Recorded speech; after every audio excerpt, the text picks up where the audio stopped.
I'd like to ask you, what is your opinion about AI, where we are at the moment, and not specifically generative AI, which is also an area you touched. Do you think there is a hype? Do you think there's an overhype? And would you like to draw some parallels or even provide some historical context? Yes, it's a very interesting question, because the simple answer is yes, there is definitely a degree of overhype. And I think many of us have seen that there's a very well-known diagram called the hype curve. I'm not sure if anyone has seen it, but there's sort of this raise of sort of, hype builds until we sort of reach a point where we acknowledge that maybe it's not quite what you thought it was going to be, and there's going to be a sort of drop in interest, and even things will sort of even a little bit higher than they were before we started. So I reckon we're sort of on the climb up the hype curve. Now, that's an interesting thing, because I think you mentioned generative AI, and generative AI, for anyone who's not aware, is sort of AI used to produce new things, whether that's text or images or video. That is what is driving a lot of the hype, certainly. And I think there is very soon going to be a realization that we're sort of reaching a plateau in what generative AI can achieve. There's a lot of talk around what's going to be the next sort of big thing, and if you listen to the sort of big tech CEOs, like Sam Altman, who's the CEO of OpenAI, he talks about artificial general intelligence, and that's only 2 years away. I suspect that's going to be just like cold fusion, which has been, sort of 5 years away since about, 1969. But I think to some extent that sort of hype is maybe obfuscating the real development that's going on in other areas of AI. If you look, there's a lot more going on beyond generative AI.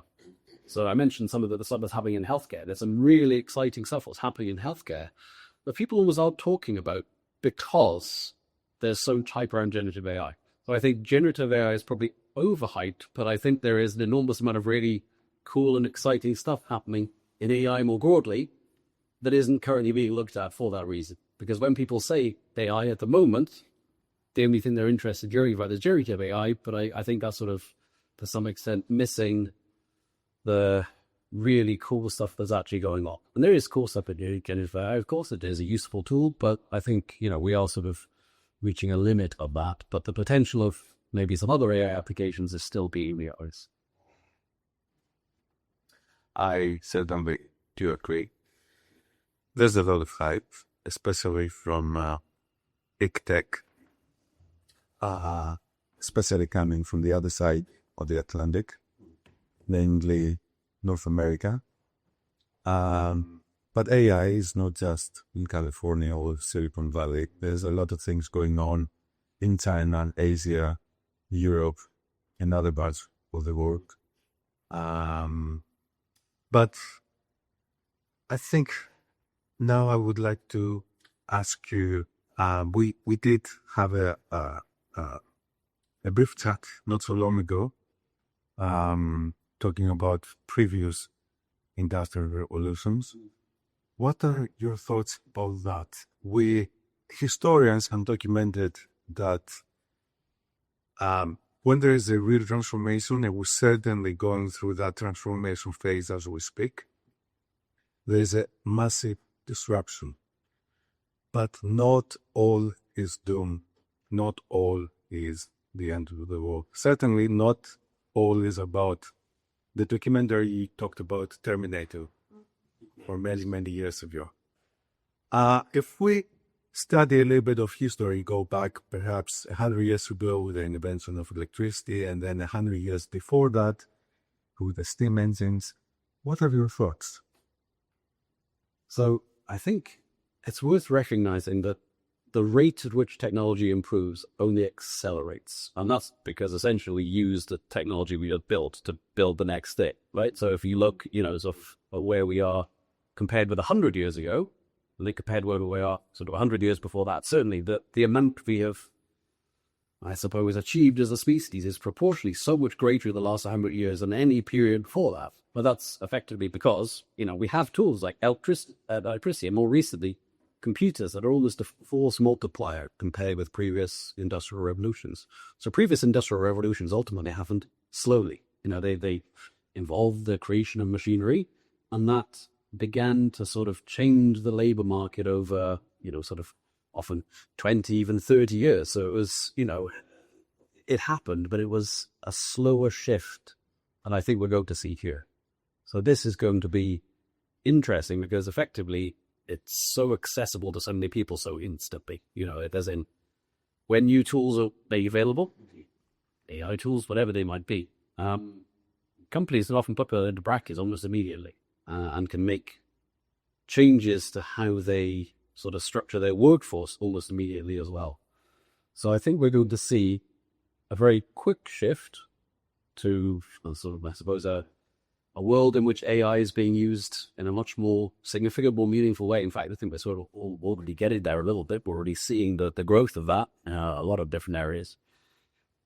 The impact of that, as you say, I think is going to probably be more positive than negative. And I think it's very easy to get very doom and gloom about this because I think humans, none of us really like change when it comes down to it. We like to, sort of think that we've learned all we need to learn, and therefore we can rewrite out our careers with things that we already know, maybe, adding a little bit on here and there, but effectively there won't be any major changes that they have to deal with. I think this is going to represent pretty major change, but just like with those previous industrial revolutions, there will be significant opportunity, challenges to work around, absolutely. And that will be hopefully something that we'll be a little bit more on top of than maybe policy had previously. But effectively, I don't think we need to feel too afraid or like this is going to be some terrible thing that's going to happen or is going to change the world for the worse. I think the world will ultimately change for the better.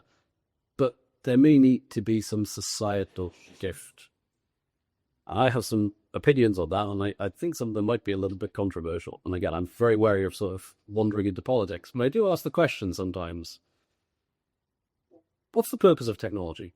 If, we have this sort of technological advancement, surely on some level should be making our lives better. If you look at the sort of development of the computer, the whole sort of shift was predicated on this idea that, we're going to have these computers. The personal computer is going to come into the office, and it's going to mean that people are going to have to work less, and people are going to have, sort of an easier time in their jobs. But working hours hadn't changed, and I think that's interesting. Maybe this is an opportunity to sort of revise some of those fundamental societal ideas that you've had for actually not even that long. The idea of a sort of 9 to 5, Monday to Friday work week only existed for a bit over 100 years. It's not some sort of fundamental thing that's existed since the beginning of times. I think there have to be some sort of societal concessions to that idea that maybe this will allow us to work a little bit less. Hopefully, for the same money, but I try to live in the real world, so we'll see. But I think that is, in a fairly utopian society, that would hopefully be what would happen.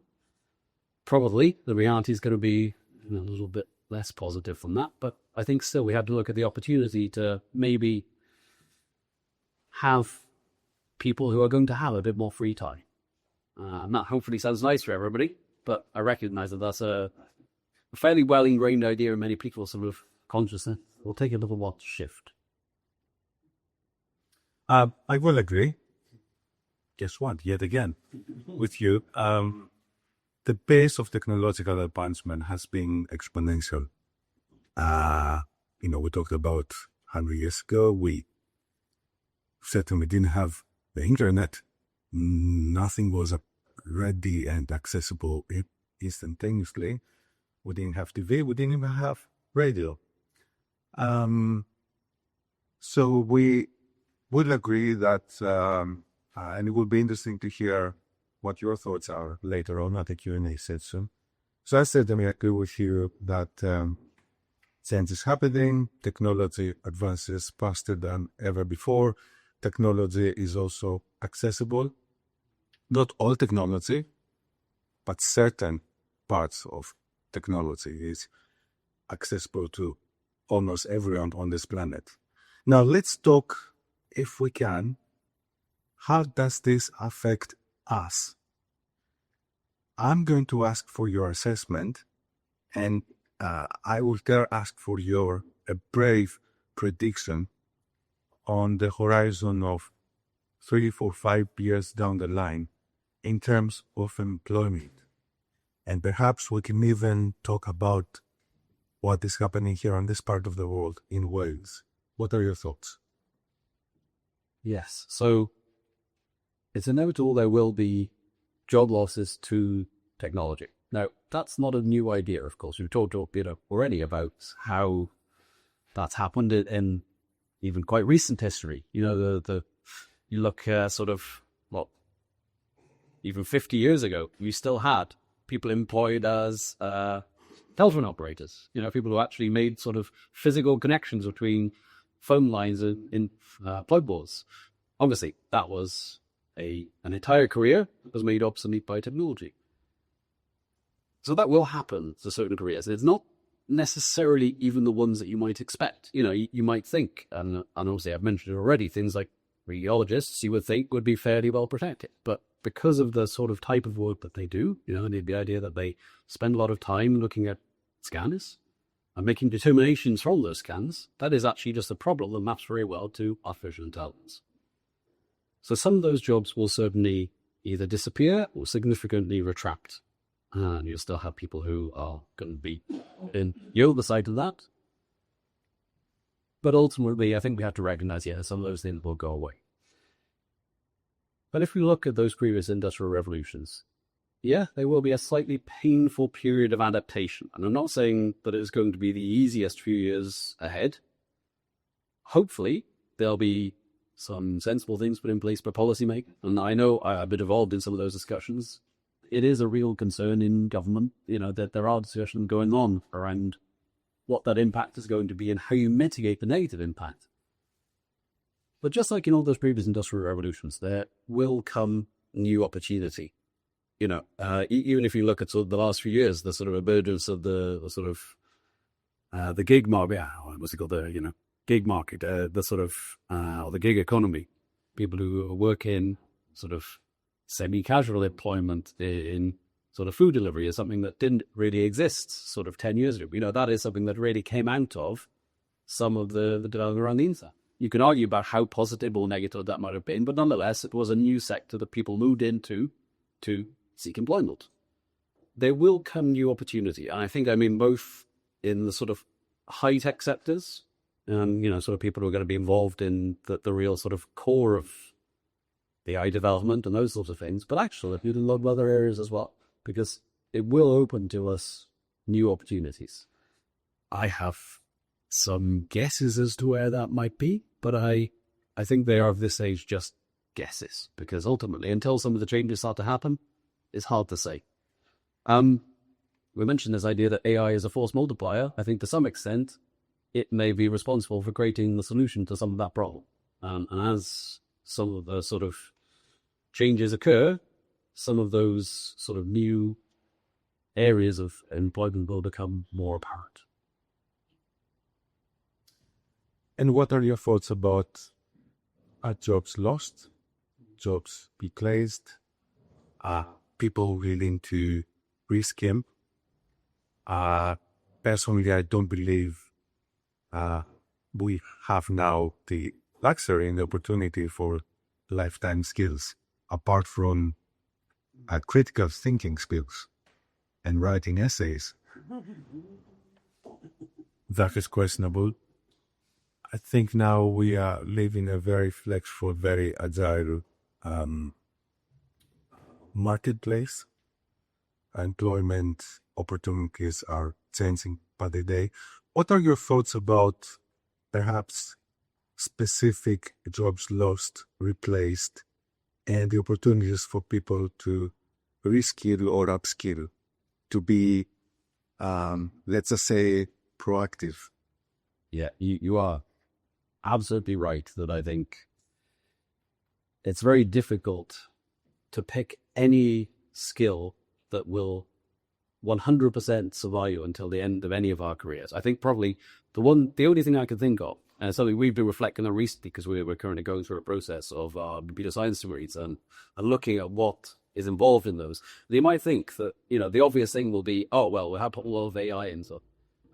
We're actually not doing that. And in fact, we're sort of going the opposite way. And what we're putting into them primarily is soft skills. It's much more than ever before, because those are probably the skills that really will survive test of time. They are the skills that I think will never really go out of fashion. The idea that you can, if you're a good communicator, if you're good at working with people, if you're sort of a good team worker, that will always translate to wherever things end up. Now, in terms of what's going to be done to sort of mitigate some of these job losses, looking at maybe what people can skill up into. Well, the obvious comment is that there's going to be a lot of value in technical skills. I think that's an almost trite thing to say because, yeah, absolutely. But I think it's worth recognizing, of course, that's not going to be everyone's raison d'etre.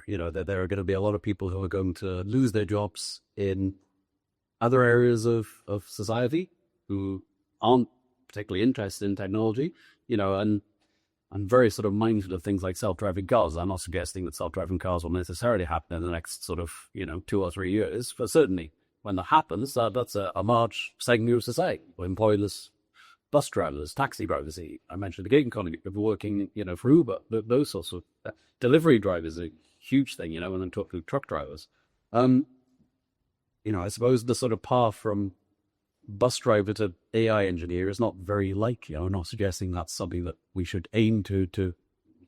I think that there has to be sort of work done, and probably at the level of government, to try to mitigate some of the impact of those job losses as they happen. I don't think it's something that people can necessarily just take into their own hands. I think there has to be some sort of wider effort at the level of government to try to mitigate some of those problems as they happen. And I know there is some work happening in that now. But ultimately, I think, there are going to be challenges, especially around those lower skilled jobs. I don't mean that as a pejorative. It's just reality. Sebastian Stroy. Yes, indeed. So some people argue that, and I'm not doing what Trump does. Some people say, no, I'm just saying some people suggest that some of the jobs that will be in jeopardy are jobs that require certain level of cognition. So there could be, we may be talking about mid-level or low-level admin support from anything you do with data entry or processing. And technical skills like an electrician or plumber, they're pretty safe. Well, I would argue that nothing is pretty safe at the moment. Robotics, in terms of developing robots that could replace an electrician or a plumber, it's certainly a long way away. It's not going to happen in the next few years, but inevitably it would happen. So there's a theory of certain academics and thinkers that I've been following, and that camp suggests that change is happening. There's no way around it. We just need to reskill a long time or create a culture and a change within the culture to raise awareness so that people can get ready. And we're not talking about any kind of psychological readiness. We're talking about doing stuff, from seminars to from adults to young adults, for students going to universities. Let's talk a little bit about the impact of AI, and we don't need to focus on generative AI. I agree with you, this is just the overhyped portion of AI. on education and not necessarily on higher education. What are your thoughts there? Yeah, so I'll mention again, so I had a particular interest in this because I chaired the university's academic misconduct panels. So when students do commit academic misconduct, so if, for example, they plagiarize or collude with each other in a way that the university would allow, they can end up in an unpleasant meeting with me and a few colleagues where we have a chat with about what's gone wrong. So I've sort of been doing that for about 10 years.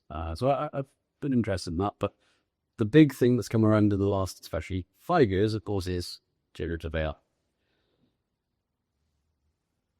It is having a really significant impact. I've seen estimates that essays, and I'll talk initially about higher education because that's what I'm familiar with. About 90% of students have used generative AI to produce essays in a way that university regulations generally wouldn't permit. So it's basically everybody, almost everybody. And truthfully, I think, I'm looking to some of my colleagues in the room, I have noticed that suddenly students have gone from being okay on average at essay writing to being pretty good at essay writing. And I don't think it's because educational standards, below higher education have improved that much. I think it's just because students have started using generative AI. Now, I'd have to ask the question, is that a problem? And I'm not sure that it is. I actually think the problem is much more on our side of things, or on the side of the educators. Because for a long time, we've relied on sort of this mechanism of assessing. And when it comes down to it, what are we doing when we're teaching students? We're trying to get them to understand something, and then we're trying to figure out if they've understood what they were supposed to understand. And we've often done that through essays. That, I would argue, is probably not the way we can go about assessing students going forwards. So we have to probably change what we do. I don't think the way forward is by banning the use of AI, because I think, just like with the spell check example, it's ultimately futile. We can, in fact, that's what a lot of universities have done. They've just said, no use of generative AI, completely forbidden. And lo and behold, students have still improved their essay writing almost immeasurably compared to where they were a few years previously. And the only reality is they're using generative AI and they're blind upon it. Now, I must be honest, I'm not sure I blame them. And that might be a controversial thing to say as an educator, but I sort of get it. There's this tool there that will do the job for you, and you're being told that you must.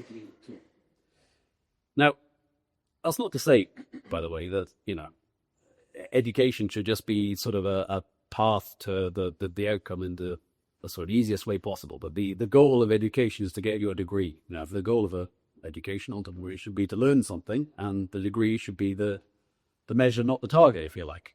But I sort of understand it. And I think we as educators do need to up our game a little bit and to present students with more challenging problems that recognize the new reality of the tools available to them. That, okay, generative AI is this. So therefore, we could tell students, yeah, go ahead, use generative AI, but I'm going to set you these proportionally harder, more interesting problems that are going to tax what you know in a world where we accept that generative AI exists. Because certainly when they go out into the working world, they're going to be using it. It's not like their employer is going to tell them they can't. So if we're not preparing them for that, then what are we doing? So our university, I think, has taken quite a permissive sort of approach to generative AI compared to many, and that's in partly because I've been trying to nudge it that way, in partly because I think we've got some very sensible colleagues who are making those policies. But I think that's the way we have to approach it, is through a sort of a permissive, I suppose, perspective on generative AI, but just recognizes the reality where we are and will allow us to use it, but we'll still look to challenge. And maybe we have to look at assessment in a different way. The Italian model of assessment is to essentially run an oral exam with students at the end of every academic year. Yeah, the sort of the Viva approach. And that is how they've always done it. That's not a new thing because of generative AI. That's what they've just, with the approach they've always taken. It's much higher effort than what we do, because to be honest, the easiest thing in the world is if you've got 200 students in your module is to set them an essay, and then, you and your sort of 4 or 5 TAs maybe will mark those between you, and then you can give them a mark at the end, and that's good enough. Except it isn't annual, and okay, what we'll end up doing may be higher efforts, and that may not be very appealing to us. And I'll admit, I don't think it's very appealing to me because I'm a fundamentally slightly lazy person. But it is probably what we'll have to do, and we'll have to move to a slightly different approach. And truthfully, I don't think that answer is any different for further education or primary, secondary education either. I think ultimately these tools do exist, and it's almost futile to try to pretend that they don't. That's not to say we should therefore teach, primary school children to use ChatGPT tomorrow, but I think we need to structure their education in such a way that recognizes that these tools are there, and ultimately they will be tools that are going to use in the workplace. Other AI tools as well, of course, and mention it's not just generative AI, and there are some cool things going on there as well. But ultimately, that is the world we now live in, and we have to adapt to fit that world rather than try to sort of have higher education exist in a little bubble which is ignorant of that. And would you extend this approach to adult education as well? Absolutely, yeah. I think ultimately the use of generative AI is going to be like the use of any other form of technology. I'm sure many of us had a colleague at some point who sort of, decide that they refuse to use email because they don't like the idea. But those people are mostly fighting against the tide, especially probably the last sort of 10, 50 years. It's pretty hard to be, someone who works in an office type environment who refuses to use a computer, refuses to use email. In fact, I'd argue probably, certainly where I work and several of us work, it's not really possible anymore. AI is not quite there yet. I'm not suggesting you can't do your job if you're not using AI, but probably as time goes by, there's going to be an expectation that people will. And we need to prepare people for that reality. People in adult education, yes, they do need to be, I suppose, aware of the things that are available to them, that they can make use of them. Because, as I mentioned, I use generative AI quite heavily in my day-to-day job, and it makes my job considerably easier. So the question becomes then, why do people not? What's the advantage to not using these tools when they are available? Why would we not teach people how to use them? Is it because sort of fundamentally it feels a bit like cheating, just because it's something we couldn't do 5 years ago? Maybe. I admit I feel a bit like cheating when I use it to generate a document or whatever. But I will admit it turns what was probably, 2 hours of tedious writing previously into probably 5 minutes of figuring out a nice prompt and then 5 minutes of putting it into my own voice. So if it's making something an order of magnitude faster, is that bad if I'm getting the same result pretty much? Yes, maybe not. I do agree, and I do think that endorsing or supporting or welcoming some AI-powered tools to make our lives easier and more productive is certainly something first considered. But I also think this could be a double-edged sword. So let me explain briefly, and I would love to hear your thoughts on this. I've noticed from my own productivity shifts and transitional phases, and comparing those with other colleagues, there's a trend. And that trend is all about increasing our productivity levels to such an extent that you mentioned a number around 80-90% setting time by getting some conceptual ideas from asking a certain chatbot to come up with ideas, to help you writing an email or an essay.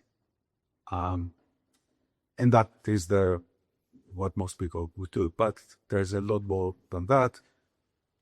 Programmers now use certain chatbots to help them become faster coders and programmers. And then, of course, we've all noticed the emergence of agentic AI, which is basically a more sophisticated chatbot that you can assign a complex prompt, and then a few seconds or a few minutes later, you have a complete business plan report, for example, and that somebody would have needed perhaps several days or weeks to do the research and the writing, and it's produced within 5-10 minutes. So there's a dramatic impact, positive, to people's time. However, my argument is this: it's very simple. People use that extra surplus of saving their time to become even more productive and efficient within their workspace. So they are not using that surplus for personal time, for me time, to spend quality time with my family, or even to self-develop. It's all about being trapped in an endless loop of being productive, more productive by the day, because the more those AI tools are getting better, the more we're sucked in and we're mesmerized because we want to be more productive. So my argument is, why don't we use that surplus time, goes without saying, spend time with your friends and family, but also develop your skills to become better at using those AI tools for you to anticipate what's coming tomorrow, rather than working endlessly for the organization you are working for. What are your thoughts on that, Ty? I completely agree. And again, I'm very wary of drifting into anything remotely political. But my personal view is the development of technology has always been supposed to offset human labor. But the number of working hours, certainly for the last 100, 120 years, hasn't really gone down. Yeah, the sort of working week of 37.5 hours has remained relatively static for that period. So it'd be the UK, and, obviously you can go to other countries, but broadly speaking, the sort of 9 to 5, Monday to Friday model has persisted.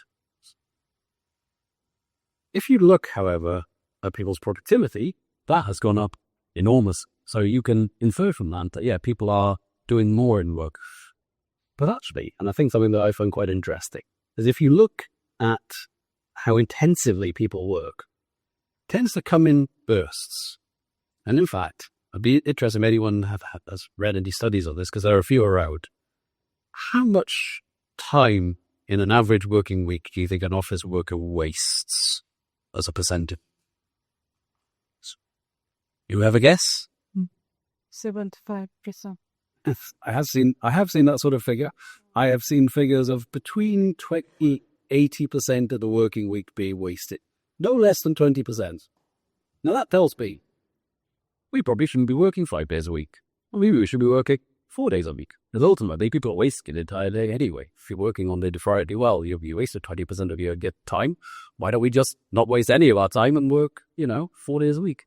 Well, there is answers to that, and I can start ranting about capitalism if you like. But I could. But I think maybe this is an opportunity to sort of, relook at our relationship with work and revise this idea that we all should be working, 37.5 hours a week. Maybe we should be working a bit less and letting technology do a bit more of the stuff for us, and ultimately getting a bit more of that time back to do nice things, live our lives, have nice experiences with our friends and family, maybe, work on our skills, things we want to do. Time is ultimately a great equalizer, isn't it? No interest in getting any more of it. You've got the time that we have, and it'd be nice to use it in ways that we enjoy rather than ways that we're forced to use it to persist. So I completely agree with you. I think as productivity increases, it's also important to, I suppose, revise our relationship with the working week and maybe look at this as an opportunity, and especially because AI is probably going to have such a significant impact on so many occupations. This is the opportunity to say, actually, yes, probably on average, people are in work more than they need to be. And maybe we can, I'm aware this is maybe an overly utopian idea, but maybe we can pay them the same money for working a bit less. Maybe 4 days a week. But I clearly agree with Ras. There's even a talk about in the not too distant future about creating a universal basic income. I find it hard to believe that this will happen, but at least there is a discussion. Now, unfortunately, time is running out for our dialogues, but before we go into the Q&A, I'd like to ask one final question, and it's about ethics. Now, you talked about the good stuff that AI technology does, far away from generative AI, far away from probabilistic model response, talking about, again, knowledge-based or deterministic. And you talked about the example of radiology. I do find this like you fascinating subject. So I'm going to bring you a little example.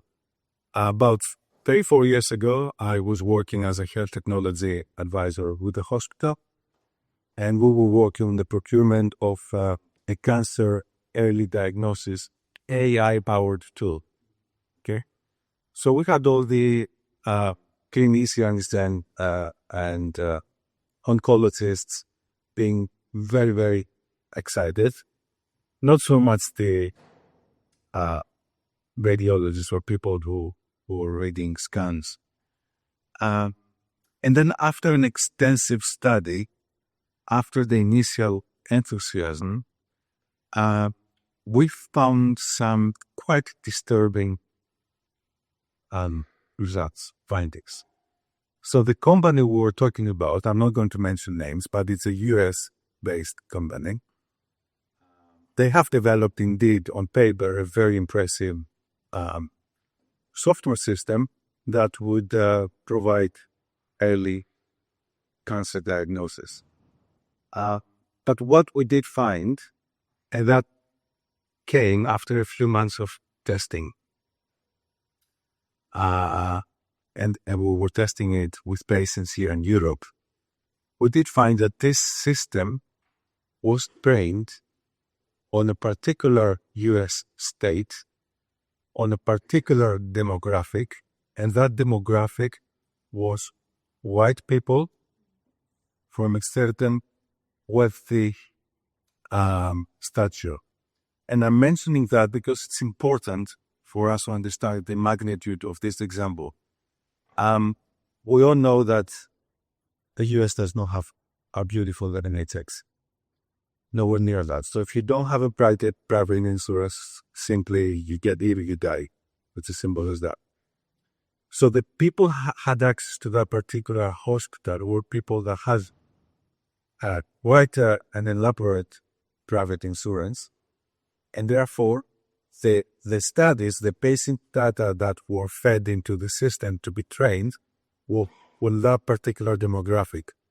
So when we imported that system into Europe, we find out that even though on paper it had a crazy accuracy, above 8%, which is above a human radiologist or clinician's cancer diagnosis successful rate, overall, it was way worse because the demographic was locked on that particular segment of the population. So the question is, it's all about bias, it's all about ethics, it's all about profit-driven and shareholders-driven agendas. What are your thoughts on that? Absolutely. So it is a big problem in the development of AI models. And the example you gave there is perfect, but it's a wider problem actually across the sector. And if you look at most, for example, vision-based machine learning systems, so for example, and this isn't a perfect example because the DVLA actually did a very good job of this. If anyone's reviewed their driver's license or their passport recently, there's an AI system that can tell you whether your passport photo is okay. Yeah? So would you use that? That's a clever system. There are quite a few similar competitor systems I'm aware of that work really well as long as you're a white man in your 40s. Do you know why you have to be a white man in your 40s?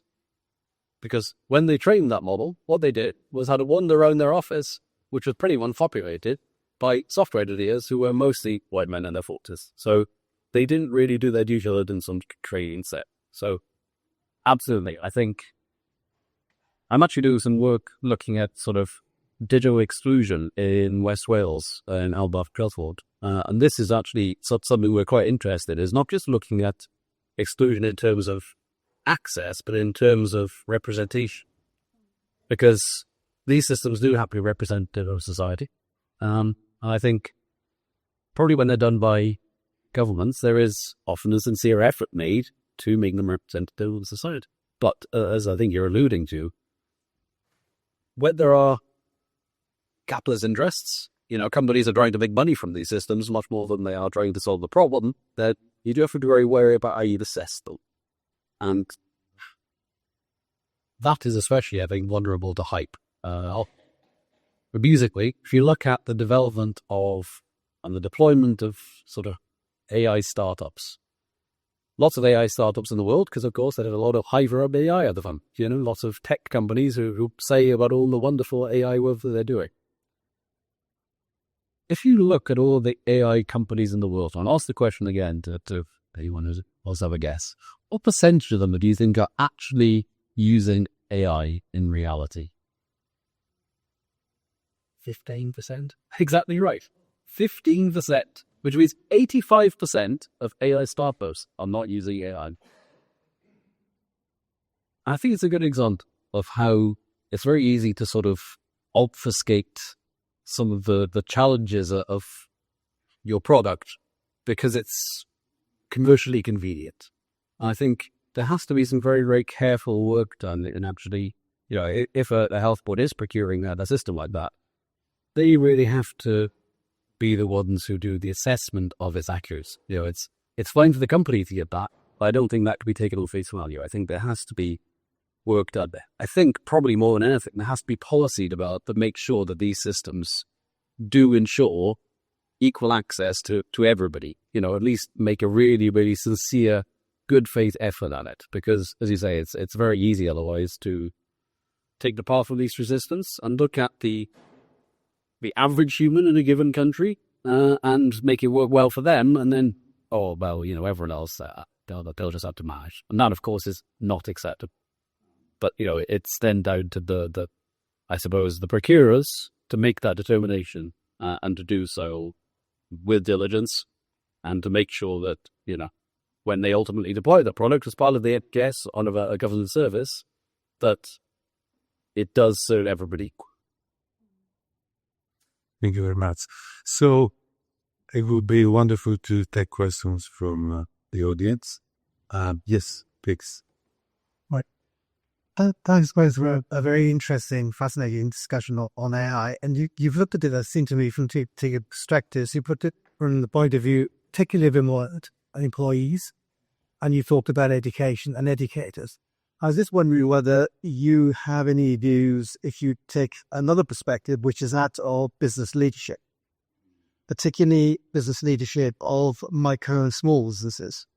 I wonder what your thoughts are about whether what is happening in the world, particularly generative AI, gives an unparalleled set of opportunities to people who are starting and running smaller businesses, where they can now access tools and ways of thinking which were never available before, but all of a sudden, and almost for nothing, if they're aware of these tools, they can use them. I'll ask you that. I'd be really fascinated to know, for people in the room, actually, when the people themselves are actually using these tools to run their businesses. Yeah, absolutely. I think it's probably the best time that's ever been to start a small business for the reasons that you mentioned. Because and I'm aware that some of these things do require a certain level of, technical knowledge and understanding before you can get there, but not to the level of a computer scientist. But for example, if you're starting a small business and you want to be able to respond to customer queries, or if you want to be able to deal with complaints or anything like that, there are pre-packaged services offered by big tech companies. So I know Amazon through AWS offer a particularly good one that you could train on the information about your company. And then you can have that act as a sort of chatbot to respond to customers. Now, I'm not saying that that's a perfect solution, but the perfect solution is probably to employ somebody at a cost of tens of thousands of pounds a year, whereas you could do this for not quite nothing, but certainly considerably less, probably the order of hundreds of pounds a year. So suddenly it opens a lot of opportunity to small business owners, as in, I think it's particularly good because it opens to them opportunities they would otherwise have, where effectively, they can deal with things like customer inquiries and customer complaints. Whereas previously, the answer would just be, well, you fire them on an email address and maybe we'll get back to you sometime, maybe when I've got half a weekend free, which probably never happens. So absolutely, I think there is significant opportunity for people to start small businesses and to access some of these tools. Not to mention even just the tedious stuff like branding. You could hire a marketing agency, absolutely, and they can do branding for you, but that's a very expensive endeavor. I'm not going to say that tools that will do that work for you will do a perfect job, but let me tell you, rather than spending thousands of pounds on marketing and hiring a marketing agency, if you spend a few pounds on a tool that will do something that's 80% as good, is that sufficient? Probably when you're just starting out. So yeah, absolutely. I think it opens up significant opportunity to people start business in probably a way that wouldn't have been possible 5 years ago. And my partner actually did do that. She runs a bakery. And she took advantage of a number of these things in a way that I'm very aware would have been possible a few years ago. Yeah, just add to that, the report that I read, £200 a month to start a business with CRM, email, branding, social media, digital marketing. So it is businesses running as their bedrooms, competing with multinationals, and it's £200 a month. Ian asked an excellent question, and thank you both for your comments. So I'd like to ask, it's an open question for everybody in the room. Have you used any type of business AI-powered tools in your business or your organization in the last few months? And if so, what is the general impression? Anyone? So, Spark is a CBS technology. We'd actually bid for pieces of work primarily in the public sector.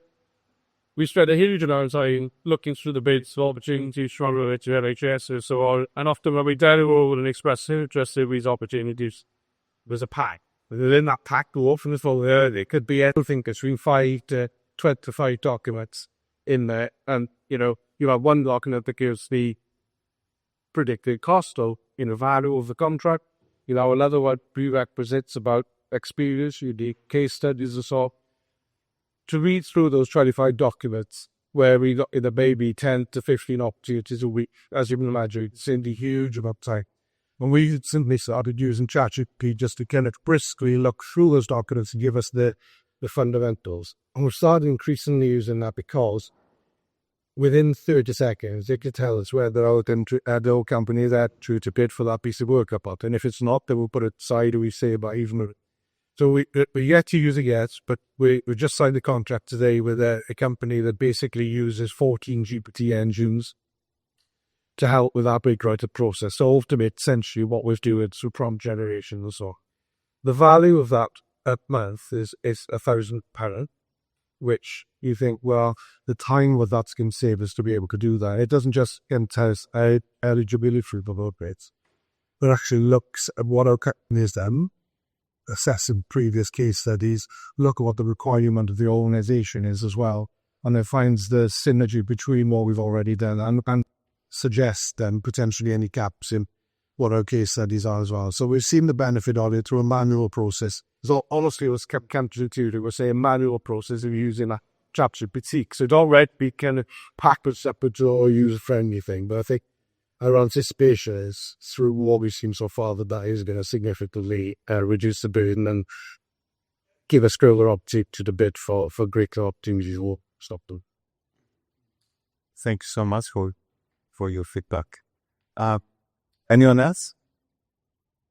I'll just, no Gurfat. I think for entrepreneurship, it's game changer.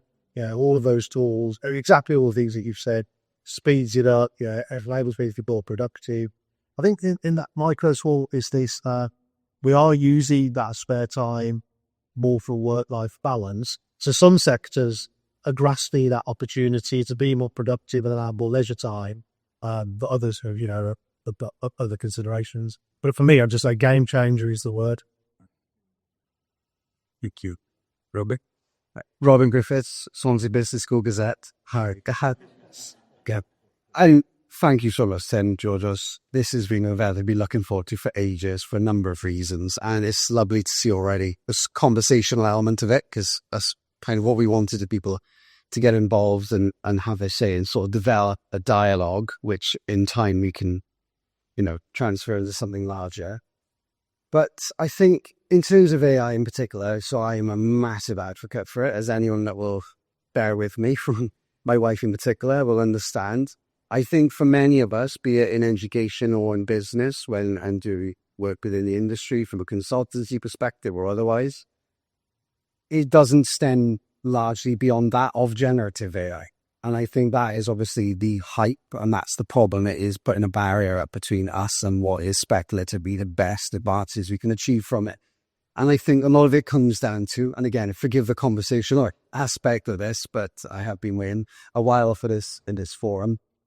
I think it comes down to, similar with the question you asked Tim about sort of the fear of the self-driving vehicle. I think a lot of it is fear of lack of accountability, because politically, it's so easy to pin a crime on someone. It's so easy to pin an accident on someone.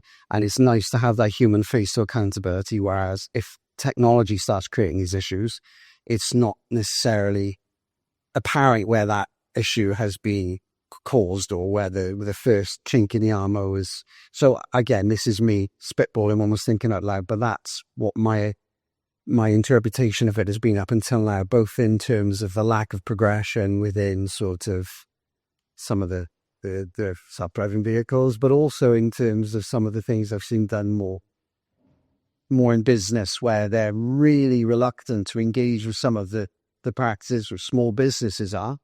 And I can agree to a certain extent, because I've been tirelessly battling the rising tide of AI in seeing where foibles lie, and I have seen an insane amount of hallucinations. It's like, it's like Woodstock 69, I swear. Some of the things, like if we feed it along the documents and ask it to find common errors or, commonalities, then it's really good. But when you ask it to come up with new information based on information presented, I've seen get mentioned specific names of people.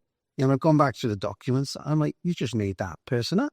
And it saw the word so if you look at this, and it was like, yeah, Sophie Osborne said, and it's literally attributing. So there is a lot of that going on, but it's always growing. And it's because of all this that I feel that maybe more needs to be done in terms of, you mentioned ethics. Is there any provision you could see whereby, I don't know, and we've spoken about this a little bit, Georges, in the past, about sort of an ethical AI institute or chartered institute for ethical AI administration? Is that something that we could maybe look forward for the future of business, teach our students now, or have something in place whereby they are then able to subsequently fact check some of the information, or they are armed with the tools and the intellect to do some of that human in the loop concept that you mentioned? Yeah, so there are a few interesting things to unpack there, so I'm going to be trying to take them in turn. So the whole, that's absolutely, no, it's good. That's interesting. I think these current hallucinations is really interesting, and it comes from a sort of fundamental flaw in how these generative AIs were trained. And the problem with how they were trained was they were essentially either, and when they gave a response, they were more or less told, and I'll simplify it a little bit, so they were given a prompt and they tried to respond to it, and they either provide a response that was correct or incorrect. And that sort of makes sense, right? So you then feed that back into the model and you'd continue trading. The problem, pretty quickly, the model learned that if it didn't know something, the best thing it could do was guess. And that's essentially where hallucinations really come from, is that the model, if it doesn't know something, has a tendency to trying to guess. You can sort of work around it, but it gets into this field called prompt engineering, where you're sort of trying to give slightly more specific instructions. You're trying to draw out more specific things from the model. You're actually trying to get it into a place where if it doesn't know something, it will admit it doesn't know, rather than, have its best guess at something that might be sort of half right.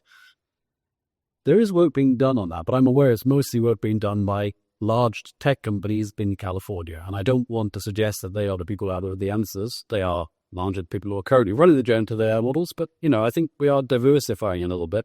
Of course, there's a lot of work about a lot of stuff talking about in large language models. But actually, there's some work being done in things like small language models recently. One of my PhD students is looking at that right now, actually looking at agentic AI for small language models in healthcare. So, there is work being done to sort of try and mitigate that, especially by training these models in more specific things. And of course, things like ChatGPT are intended to be super, super general. Yeah. So the idea is, you can ask it almost any question and it will have a very good go at giving you a response. If you train models on much more specific information, you can generally get a better rate of accuracy. And that's, sort of something that's being explored right now. Going beyond generative AI,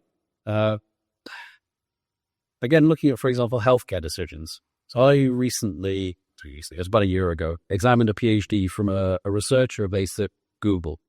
And she was writing a PhD in something but XAI, or explainable AI. Because the fundamental problem with AI and its decision-making is non-deterministic. What I mean by that is, just like human intelligence, right? Why do we make decisions we make?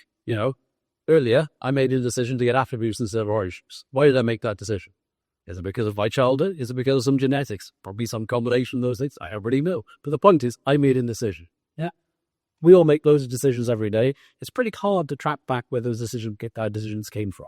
And AI sort of has the same problem because it has, to some degree, nature and nurture. Right? It has its fundamental programming. It has the data it's trained on. Through some combination of those things, it makes decisions. But we don't know, and we can't easily track why it made the decisions it made. And that is really a critical problem. So if it makes a healthcare decision that turns out to be wrong, well, okay, even if we detected it's wrong, we don't necessarily know why it reached the wrong conclusion. And that is a problem. But this field of explainable AI is developing and is essentially being looked at by large tech companies, especially right now, because I think they recognize this is going to be the next major barrier to overcome. Whether that will lead to fewer hallucinations in generative AI, I kind of doubt it, but at least for the sort of more complicated AI products, yeah. There are already a number of sort of bodies that look at the ethics of AI. I think the big question is how much power should they have and how do they enforce it? As we mentioned, and I don't necessarily love this state of affairs, but most of the development of AI tools is being done by major tech companies with huge budgets and capitalist agendas. So their goal is to make money at their shareholders. Fine. How can a body in the UK make sure that these companies are held to account to a certain standard of ethics? And that is an open problem. To be honest, it's the same problem we face with social media. We didn't solve that problem with social media. Hopefully we'll do a better job with AI. And what I've spoken to people at John, they do seem to be aware of the issue. Whether that will turn into policy that will empower a body to actually make real change in terms of applying the ethics of AI is hard to say. I hope so. I think all I could say is when when sort of companies in the UK, when especially public bodies in the UK want to use AI tools, I think then we need to make sure they are held to a good standard of ethics, that we teach students to use AI in an ethical way as well, and that essentially we solve the problem that end. That even if we can't make California tech companies super ethical, at least we can make sure that in the UK they use it in an ethical way.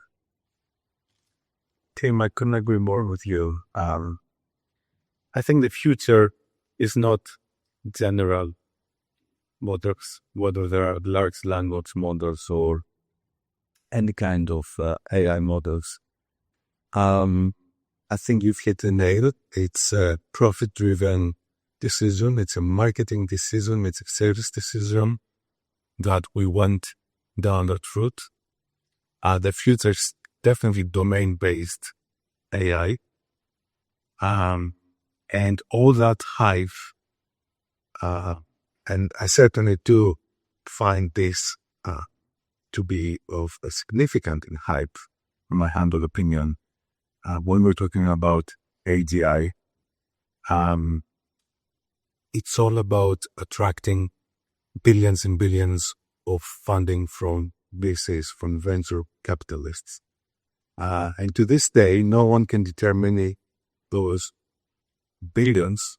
Not so long ago, we've seen an interview or a piece to camera from Trump administration, along with Sam Altman and Larry Ellison, committing $500 billion worth of investment to build data centers. A few weeks later, we've heard the French government announcing, alongside the EU, $200 billion. And we don't even know what's happening in the other side of, in the Asia continent, in China. We don't even know what kind of infrastructure they're building. So the future is definitely not general kind of AI applications. It's all about training with consistency and accuracy to have deterministic behavior. The problem with large language models is because their whole architecture is probabilistic, and you've said it, it's all about guessing the next word. It's guessing. It's predicting the next word. And with a large language model, the likes of Anthropic, Claude, or OpenAI's ChatGPT, or even Gemini from Google, these models, it took years to develop and train. It took hundreds of millions to train. On average, they use 1 trillion tunable elements. So we're talking about 1 trillion parameters. And then you have trillion mutations that resemble some kind of reasonable human intelligence. And because of this vast amount of probabilities, the system is opaque. There's no transparency whatsoever.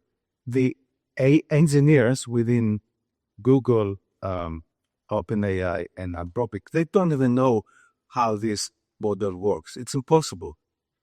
So to put, to help you write an essay, it's one thing. But to put it to the test with a life or death decision when we're talking about defense systems or pet care, that's a whole lot conversation. So we're no longer talking about hallucinations, we're talking about critically important decisions. And that takes us to the discussion about AI ethics. And to answer your question about is there anything available, I'm really disappointed to admit, as an AI researcher, I don't know what your views are, there's nothing, not in a national government level, not in any international. To this day, there are 15 non-profit organizations that preach or say that we're all about advancing policy, about governance, regulation, moderation, and ethical, responsible use of AI. Now, half of these organizations are heavily funded by industry, so you can question their impartiality, and the other half are from think tanks and academic institutions that some people claim it's overly theoretical and not so much practical. There's nothing in between.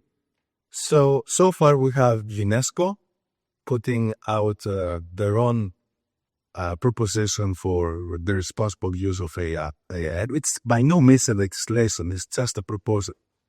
United Nations released something a year ago. Not many people have adapted it. Again, it's out there in the open. And in terms of governmental policy, I believe the most advanced legislation right now is from the EU, the AI Act. And I guess some people argue that it's too premature, there's too much regulation, and that kills innovation and so on. It's yet to be determined if that is true, because even though it's out there and it exists, not many companies comply with it. And certainly beyond Europe, nobody complies with it. So until we have a universal kind of rules and regulations where individual governments around the world can inherit and adapt. I think in the next few years, it's not going to happen anytime soon, unfortunately, will be driven by this profit focused approach. Any thoughts? Yeah, I completely agree. And I think, as I mentioned, the challenge to some extent is how do you even hold the provisioners of these AI models to account? As in, okay, it's fine for whomever to make up a rule, but how do you then enforce it? As in, are we going to ban ChatGPT from the UK if OpenAI are falling foul of some regulation to correct? Maybe that's the answer. But I think once it's sort of ingrained in use in business, that becomes a very difficult thing to do without business leaders screaming at you about, sort of killing their competitiveness and their investment in those tools. So I don't think there are any easy solutions to the problem, but I think absolutely right. At the moment, it's an underexplored area. I think it's something everyone's very aware is a problem, but I think that the unfortunate truth is there are no easy answers. As in, it's AI ethics is such a key topic because it does have such an impact on society, but I don't think it's easy to sort of come up with a legislative framework that can be enforceable, that is going to still allow innovation to take place, but is also going to protect people. And that is ultimately what needs to be achieved, is protecting people in a variety of different ways, both, from the absolute sort of highest level loss of life down to, making sure that people are represented equally, as we were talking about earlier. Yes, and the thing is that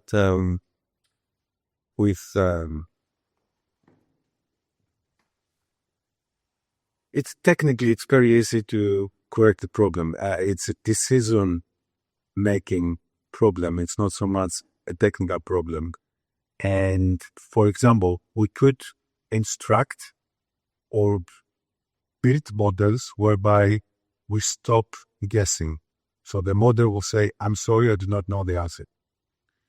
And yet, for example, if there's profanity or if there's any dangerous prompting, instead of beating that into a system, what they've done is they created another scheme. So the filter is just the model will generate an answer and then the outer skin will stop it. If it's some, for example, pornography or, how do I make a bomb? Yeah, or something like that. And the reason they deliberately designed it like that, and I'm not talking about specific company, because all these big large language models have the same philosophy, is to please the market. So what's easier to do? Has anyone noticed by using any chatbot, when you do a simple prompt, it would most likely how beautiful we all are, how wonderful our essay is, everything is brilliant. Has anyone noticed? I really got a straight shooter called it to ChatGPT. So that's by design. It's no accident, unfortunately. So what we have to do is to find a way, as Tim said, a legislative way to make, because technically it's not hard. It's just a decision, unfortunately. Can I throw something into the mix? You're talking about hallucinations. What about misinformation? Because there are enough bad players out there who can populate the wide web with erroneous data or literally data that would drive public decision making. We can't sandbox Britain. We can't sandbox Europe. These will scan everything, and they will produce an end result. How can we prevent that?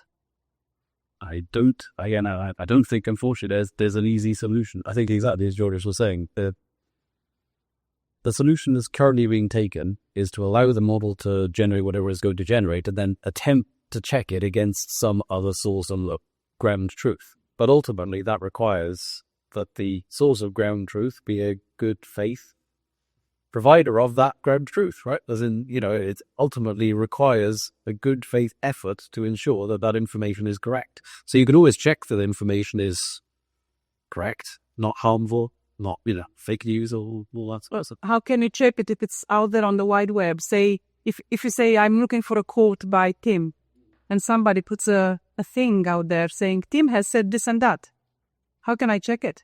So, yeah, I mean, there are, I think probably in terms of just like looking for quotes by people like me who probably don't matter so much, that might be difficult. When it comes to stuff like, historical fact, things like that, it could definitely be possible to sort of build a model which does recognize what is true and what isn't. But ultimately, I think it's so difficult because so many of these things could be represented from so many different angles, as in objective truth. There are always going to be two sides to every story, history written by the winners and all that. So again, there will always, I think, be an agenda of whomever is providing that information anyway. So it would be possible to, sort of build a database, if you like, of things that are true. I know that sounds a bit trite, but something along those lines. But ultimately, that's still vulnerable to, I guess, the same flaw.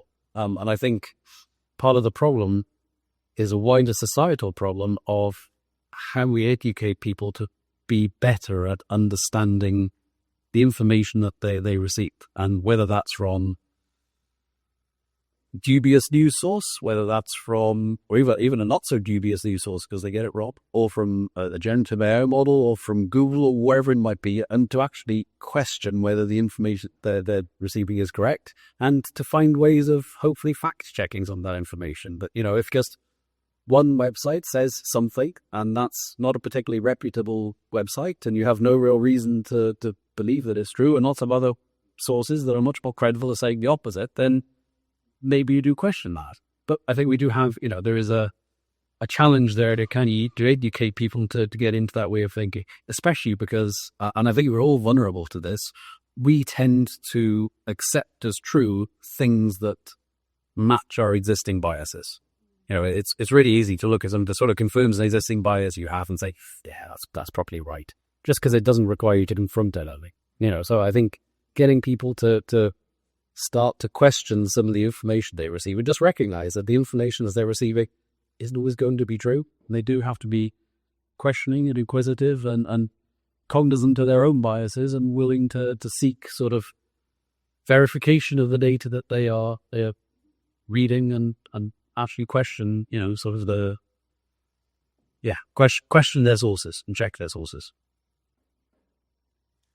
Yes. Yeah, I think if I just comment on that, because one of the obvious ways that he models are used, and I say, giving businesses research of business decision taking. And one of the things that I've noticed even in the last 6 months or so, you started to get deep research models that were coming out. So rather than just getting a trite off-the-cuff answer as these models or if it's like Gemini, you can get to the deep research. And what that will do is usually list you all the sources with it's drawing its responses from, with links. Now, it's up to you, obviously, then to make your own mind out of sort of those sources and the sort of sources that are going to inform your decision. But ultimately, I think we've come to this whole issue of hallucination. In the business context, you're using these tools. And if you decide to run with them for whatever purpose, whether it be to produce a research report, to write a website, to generate an image, or whatever you're trying to do with it, actually, it's your responsibility. There's no point in sitting around and going, I'll tell you what, it was ChatGPT's fault. Maybe it's interested in that. You took the decision to use that model yourself. So therefore, it's up to you to have some basic understanding of the thing you're doing so that you can make sure in your own mind that what you are producing is something which is correct. And this sort of goes back to the days, and nobody here from old enough to remember, but the days where you had slide rules. With slide rules, you had to know roughly what the answer was before you began. Otherwise, you'd be a factor of 10 or under 1,000 X. And it's exactly the same with this. You actually do have to understand your subjects before you start using these tools. And if you do, it can then accelerate the processes that you've been through in extraordinary. So I think hallucination to create a bit of a cop-out just to say ChatGPT got it wrong. I'm not talking about no right and best decisions of radiograms. But for standard business decisions, it's a cop-out to say that they got it wrong. It's your fault. You accepted it. So you should accept. I could not agree more. I think if you are going to use these tools, they have to be used responsibly. And using responsibly means that you are essentially, if, for example, you're using to write a report, you are standing behind what that says. Yeah, I completely agree. I think the source point is a really important one because, yeah, absolutely, there are models that will provide a source to you, and that's fantastic. Obviously, it is then down to the individual user to do their due diligence, go back and check those sources and make sure that those sources do say what they think they do. Because I think many of us who are involved in education have lots of experience of students submitting work which have sources, and those sources may not say what the essay says. So they have an essay which has a source which makes a claim. If you go and read that source, it doesn't actually say that. Even worse, sometimes those sources don't exist. And I've had a particularly amusing one where I've had students, and I'm not sure why ChatGPT does this, but it always amuses me. It loves to generate very, very high page numbers. So, for example, you get students who will cite like page 26,000 of a, 5 page book. You sort of want to get the book in front and say, show me where it says that. Where's page 26,000? But absolutely, But it does. Wasn't it? It's how do you call that out? Because you learn to do it today once, and then when do it again? Absolutely. But I think that is the critical point. I couldn't agree more with what you said, but I think that's the thing is if you're trying to just use it as a cheat to essentially not have to put any effort into something, that's the wrong way to think. If you're going to use these tools, it has to be a good faith application that does involve actually checking the information that you are then going to propagate. You are responsible for. Guess so. I think we're talking about the importance of sense making and in the human element thought. So, but on the later note, we talked a bit about the us and demise of entry level jobs, but AI is used in recruitment. So I'd just like to throw it back and say, Would you like to go through an AI generated recruitment process? I would not. I think mostly because it is vulnerable to, there were a lot of stories recently of, for example, people who have found that their applications are being rejected because they put in the wrong keyword. And the AI is simply looking for a particular keyword, and if the CV doesn't match the keyword, then ultimately, that application will be thrown out. I think probably the pragmatic answer to that, recognizing that ultimately now these tools exist, you're probably not getting rid of them. The pragmatic answer really is probably that these tools will be used, but they should be carefully checked. So maybe, I don't know, a sample of 10% should be manually checked by the recruiter just to make sure that, the model is working as it should. It's not rejecting people it shouldn't be rejecting. It's not falling into patterns of bias, because that's something it can also be vulnerable to. Do you have a circumstance here where people, when it comes to recruitment, apply at the jobs, I apply for a job, I get ChatGPT to write my application, then that goes into a machine he says you're rejecting that application. So there's no human involved in any part of this whatsoever. And we as academics can see that. I can have ChatGPT write a question to students to answer. They could then use that to answer the question, and then I could use but they're saying have that marked by ChatGPT. You detect humans out of it altogether, but all 10, but also in something. Absolutely, and it does entirely undermine that process. And to be honest, we see the same thing with grant writing, where, it's generative AI writes the grant bit, generative AI assesses the grant bit, and ultimately it doesn't really get, we sort of lost the actual reality of whether it's a good idea. It's the same thing with recruitment, as in, are we hiring the right person? Well, we're certainly hiring someone who knows how to play game. Maybe that's the right person, but, I think probably some of these processes will inevitably evolve, and how they evolve is going to be hard to say, but I think we have certainly gone to a slightly unhealthy place where we've started over-relying on some of these tools in a way that's actually becoming detrimental to But the interesting way on that is, though, in the reverse, there are some major American companies that are finding that applicants are using AI to apply, and they are then automatically rejecting them because their CV absolutely matches the job description in all caps. But there's applicants. I know of one instance in the tourism industry where they had 200 applicants and 198 had identical applications because they would all put it through ChatGPT and thus came up with it. So huge shit. but there's a term to about it, and it sounds very untechnical, but it's AI slop. And it is basically that because plugging in for answers all the time and it's producing something rather generic, making a bit of work, or even artwork, music perhaps. And it is just this nothing or blandness that comes out of it, functional. Yeah, absolutely. And I think, not on screen anymore, but I did ask the question about sort of, what effort should be taken to try and preserve the work of artists. Because ultimately, yeah, I mean, at the moment, you can use generative AI to produce pretty good art and to produce even relatively good literature, but that's the point. It's never going to be groundbreaking because it's going to be sort of an accumulation of a load of other things. It's almost never really going to break the mold. Now, that's actually fine for a lot of use cases. As in, if you want a logo for your company and you're willing to spend a bit of time fiddling with a prompt, you can get a pretty nice logo for your company. If you're willing to be, an AI artist, and I know that's a very controversial thing, sure, you can probably spend some time at the prompt and you can generate something nice. There was an example from a state fair in the US where an AI piece of art, which wasn't, and this was early in the sort of, generative AI sort of for art phase, was submitted and actually won the state fair in a US state, and that was very controversial. It was about 2022 because obviously it was, not equivalent to human effort.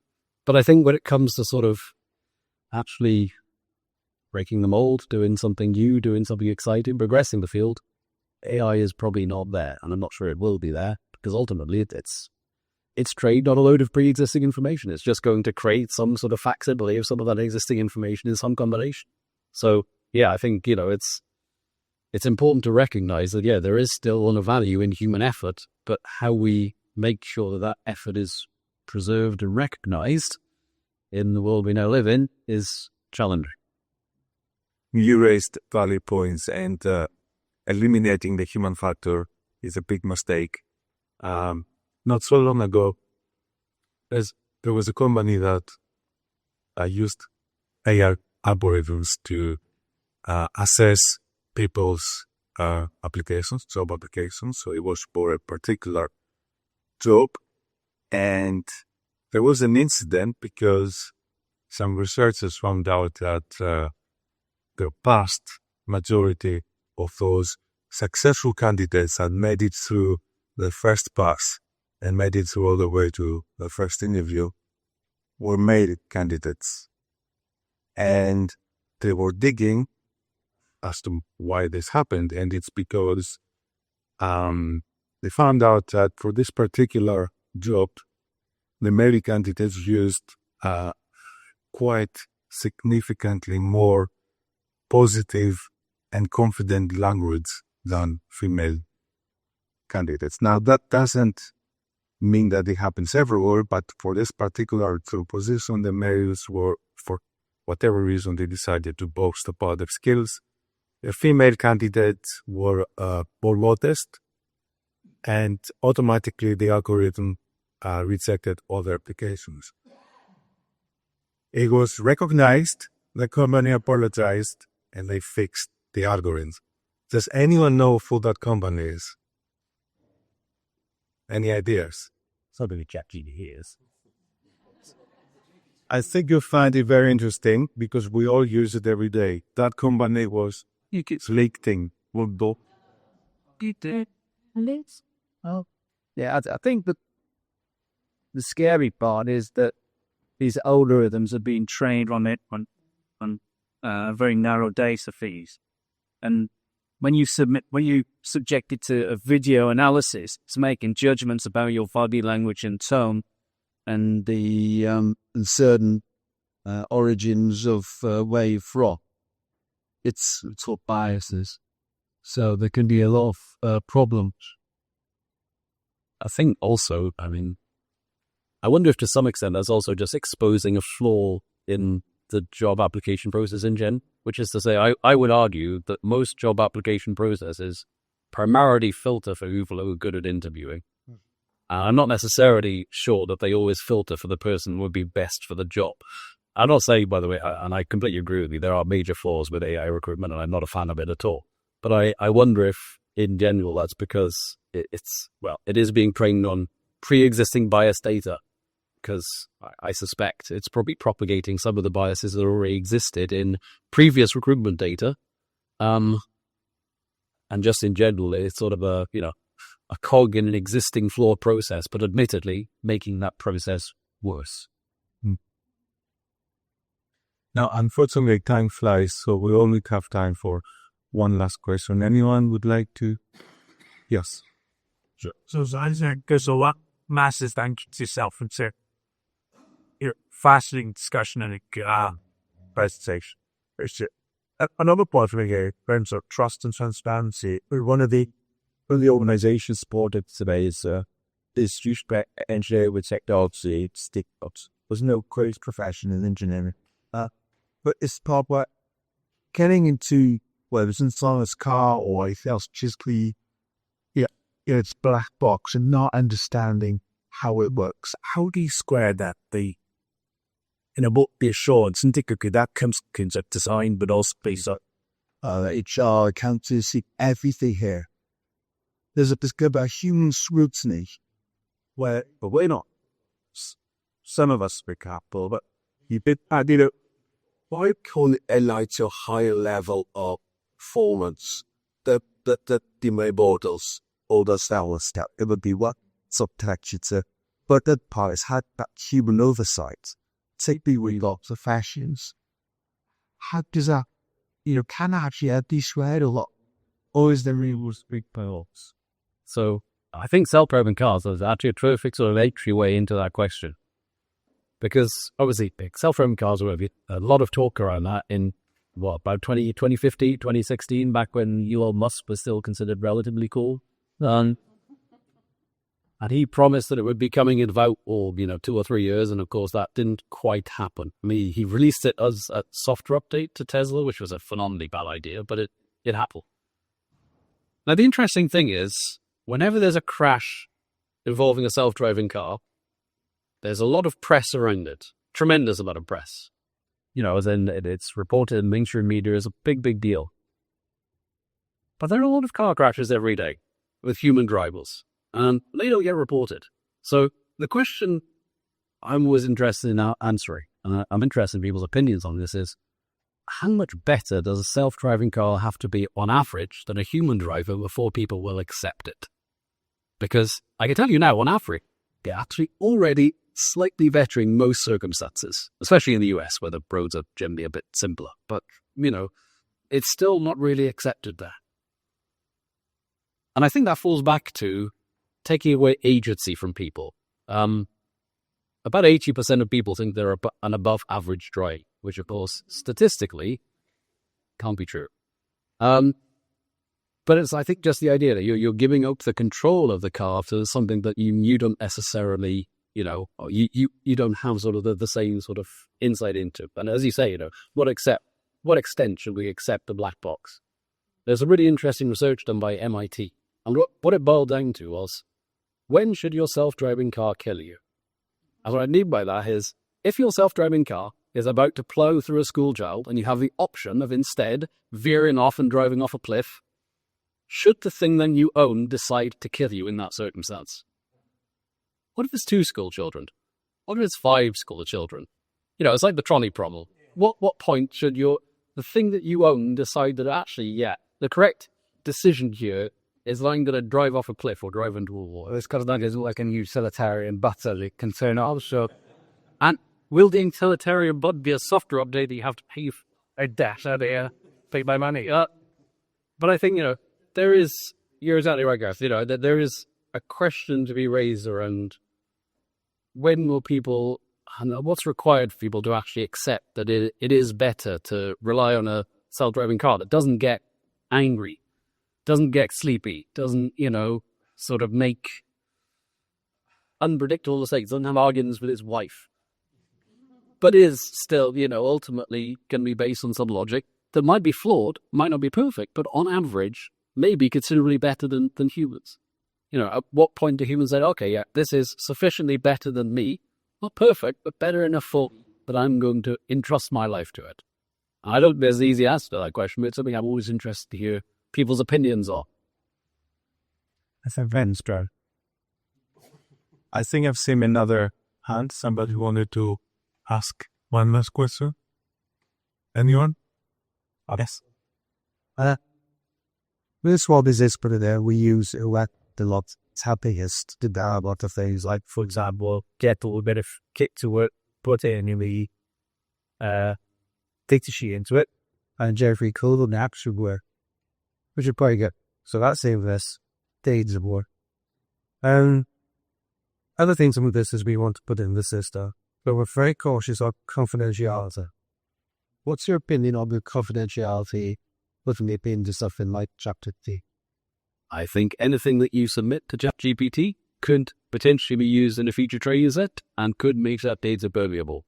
I would suggest never use it any remote or large tech company for any confidential data that you wouldn't be happy leaving your company's infrastructure. Now, ChatGPT actually, OpenAI did actually just release a model that they plain will sandbox your data, like within the last couple of days, I think. I think I'd leave them. I asked questions around this, what was doing it, but somebody here people putting their fancy situation into it, but I see 8 words a week. I think that's a very scary business. I think there are local models that you could run entirely with your own infrastructure, and I think if you're doing anything that requires any degree of real confidentiality, that's probably the way I would choose to go. But I'm aware that requires a lot more technical know-how and comes with its own challenges, but I certainly would be very, very wary about putting any confidential data into any large language model run by these big. I suppose. Well, it's been a fascinating conversation. I wish we had more times, but I'm sure this is the beginning of many more fascinating conversations to come. And I'd like to thank once again the people that put this together, University of Wales, Piritis and Davids, Wales Management Council, and Tim, you've been amazing, you've been wonderful, and I'd like to thank you also.